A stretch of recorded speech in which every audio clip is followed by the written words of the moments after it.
जय श्री कृष्ण। नमस्कार दोस्तों, स्वागत है आप सभी का हमारे चैनल भक्ति ज्ञान में। दोस्तों, आज मैं आपको भैया दूज की व्रत कथा सुना रहा हूँ। कार्तिक मास की दूज को भाई दूज का पर्व मनाया जाता है। इसे यम द्वितीया के नाम से भी जानते हैं। एक बुढ़िया माई थी, उसके 7 बेटे और एक बेटी थी। बेटी की शादी हो चुकी थी। जब भी उसके बेटे की शादी होती, फेरों के समय एक नाग आता और उसके बेटे को डस लेता था। बेटे की वहीं मृत्यु हो जाती और बहू विधवा हो जाती। इस तरह उसके 6 बेटे मर गए। 7वें की शादी होनी बाकी थी। इस तरह अपने बेटों के मर जाने के दुख से बुढ़िया माई रो रो के अंधी हो गई थी। भाई दूज आने को ही तो भाई ने कहा कि मैं बहन से तिलक कराने जाऊंगा। माँ ने कहा ठीक है। उधर जब बहन को पता चला कि उसका भाई आ रहा है तो वह खुशी से पागल होकर पड़ोसन के गई और पूछने लगी कि जब बहुत प्यारा भाई घर आए तो क्या बनाना चाहिए। पड़ोसन उसकी खुशी से जलती थी और उसकी यह खुशी देखकर और जल बन गई और कह दिया कि दूध से रसोई लेप, घी में चावल पका। बहन ने ऐसा ही किया। उधर भाई जब बहन के घर जा रहा था तो उसे रास्ते में सांप मिला। सांप उसे डसने को हुआ। भाई बोला, तुम मुझे क्यों डस रहे हो? सांप बोला, मैं तुम्हारा काल हूँ और मुझे तुमको डसना है। भाई बोला, मेरी बहन मेरा इंतजार कर रही है। मैं जब तिलक करा के वापस लौटूंगा तब तुम मुझे डस लेना। सांप ने कहा, भला आज तक कोई अपनी मौत के लिए लौट के आया है जो तुम आओगे? भाई ने कहा, अगर तुझे यकीन नहीं है तो तू मेरे झोले में बैठ जा। जब मैं अपनी बहन से तिलक करा लूं तब तू मुझे डस लेना। सांप ने ऐसा ही किया। भाई बहन के घर पहुंच गया। दोनों बड़ी खुशी हुए।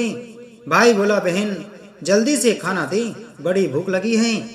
बहन क्या करे, ना तो दूध की रसोई सूखे ना ही घी में चावल पके। भाई ने पूछा, बहन इतनी देर क्यों लग रही है, तू क्या पका रही है? तब बहन ने बताया कि ऐसे ऐसे किया है।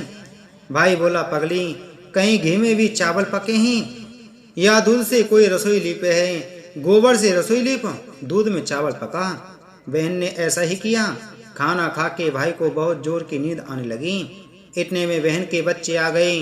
बोले, मामा मामा हमारे लिए क्या लाए हो? भाई बोला, मैं तो कुछ नहीं लाया। बच्चों ने वह झोला ले लिया। उसमें सांप था। जैसे ही उसे खोला उसमें से हीरे का हार निकला। बहन ने कहा, भैया तूने बताया नहीं कि तू मेरे लिए इतना सुंदर हार लाए हो। भाई बोला, बहन तुझे पसंद है तो तू ले ले, मुझे हार का क्या करना। अगले दिन भाई बोला, अब मुझे जाना है, मेरे लिए खाना रख दे। बहन ने उसके लिए लड्डू बना के एक डब्बे में रख दिए और दे दिए। भाई कुछ दूर जाकर थक कर एक पेड़ के नीचे सो गया। उधर बहन के जब बच्चों को भूख लगी तो माँ से कहा कि खाना दे दो। माँ ने कहा, खाना अभी बनने में देर है।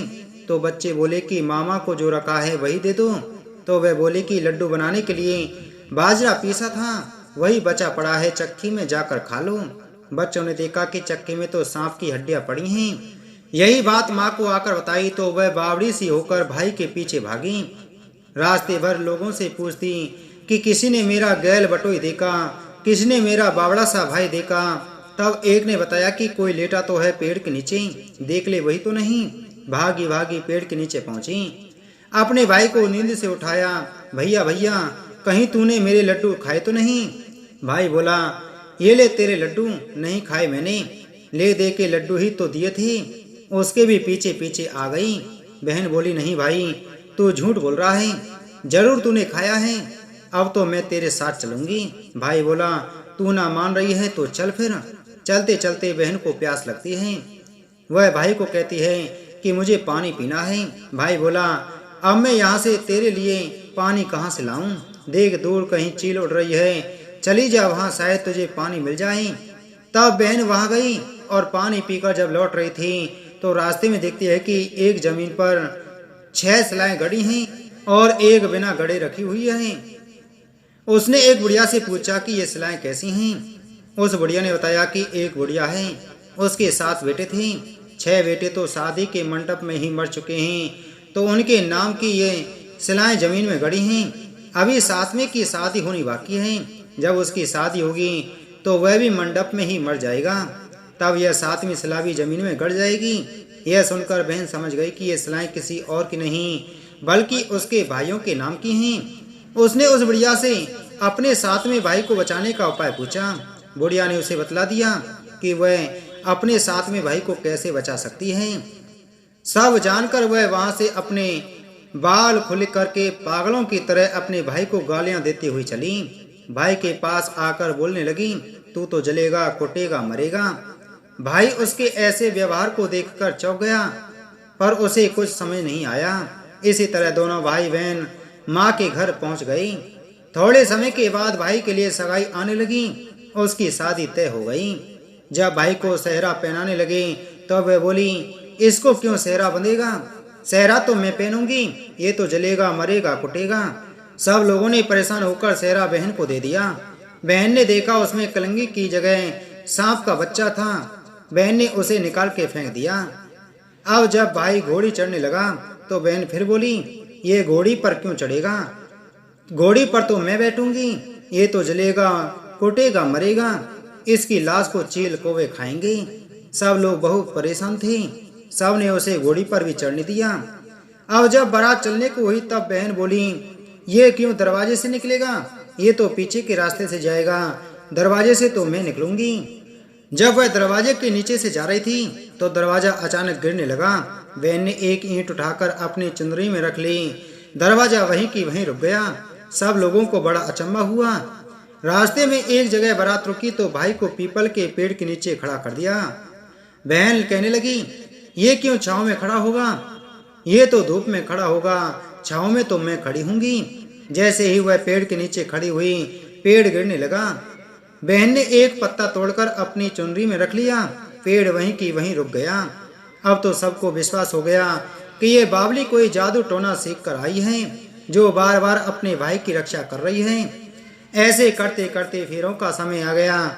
जब दुल्हन आई तो उसने दुल्हन के कान में कहा, अब तक तो मैंने तेरे पति को बचा लिया, अब तो ही अपने पति को और साथ ही अपने मरे हुए जेठों को बचा सकती है।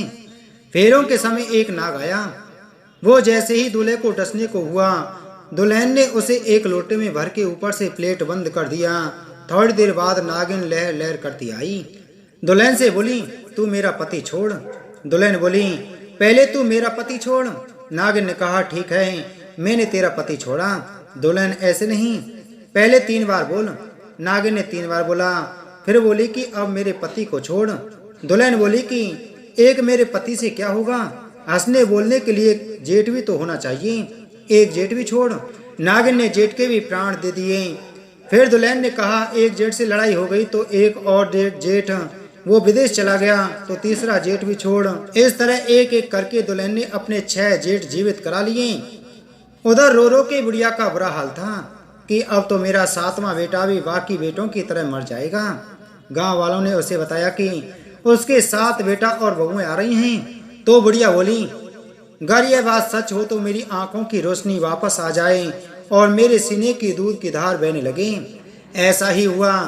अपने सारे बहू बेटों को देखकर वह बहुत खुश हुई। बोली, यह सब तो मेरी बावली का किया है, कहाँ है मेरी बेटी? सब बहन को ढूंढने लगी। देखा तो वह भूसे की कोठरी में सो रही थी। जब उसे पता चला कि उसका भाई सही सलामत है तो वह अपने घर को चली। उसके पीछे पीछे सारी लक्ष्मी भी जाने लगी। बुढ़िया ने कहा, बेटी पीछे मुड़ के देख, तू सारी लक्ष्मी ले जाएगी तो तेरे भाई भाभी क्या खाएंगे?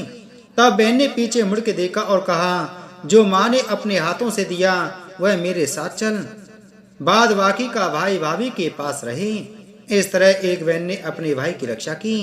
हे प्रभु, जैसे बहन ने अपने भाई की रक्षा की उसी तरह से आप सभी के भाइयों की रक्षा करना। जय श्री कृष्ण।